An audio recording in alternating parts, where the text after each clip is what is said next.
this invisible line that sits 37 degrees north of the equator, and it essentially divides the United States into the north and the south.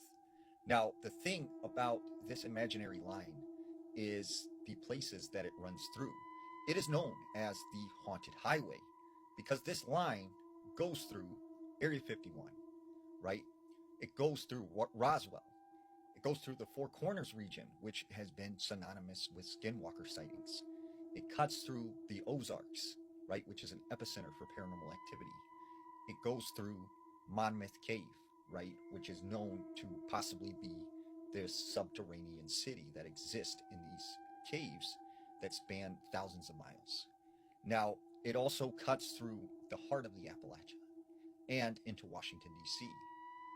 Now, the eerie thing about this is if you look at all of these UFO sightings, these major events that have happened along this line, it also passes through the New Madrid Fault Line. And I've started to notice a lot of these places in the north or in the Four Corners region where they are seeing these skinwalkers, they are seeing them in the same place in the Appalachian Mountains along the 37th parallel. Now, some people believe this is some type of metaphysical type of ley line or possibly a tear between dimensions of space and time, and that this attracts sort of these interdimensional beings or evil or negative energy.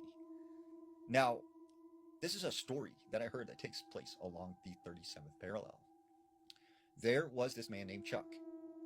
Chuck said one night he was driving from Roanoke to Knoxville, Tennessee. He said he was on Interstate 81. It was like 10:05 at night, and it was a completely clear sky. He said as he's driving in his car, he all of a sudden started to feel kind of weird. And he said he almost like went into this daze. Well, he pulls off the interstate and he starts driving down this back highway. Then he gets off onto this dirt road.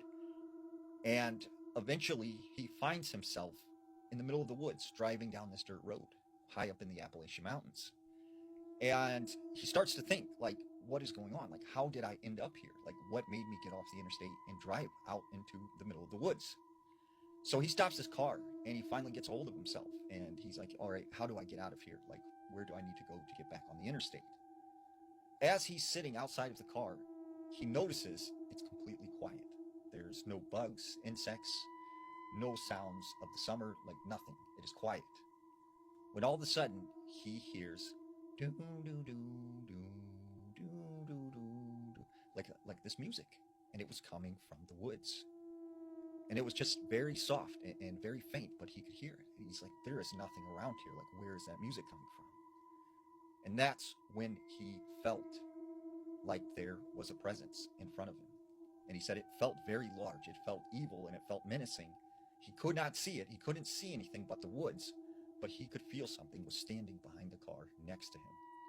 So he slowly gets in his car, he closes the door, and he locks it. That's when he started to feel vibrations in his car, like something was, stepping really hard right behind him, something big. So he proceeds to start his car up and drive down this road. When he looks in his rear view mirror, he could see something was following him, even though like he couldn't physically see it. It was like he could feel something was chasing him. So he starts speeding and he's going as fast as he can down this dirt road.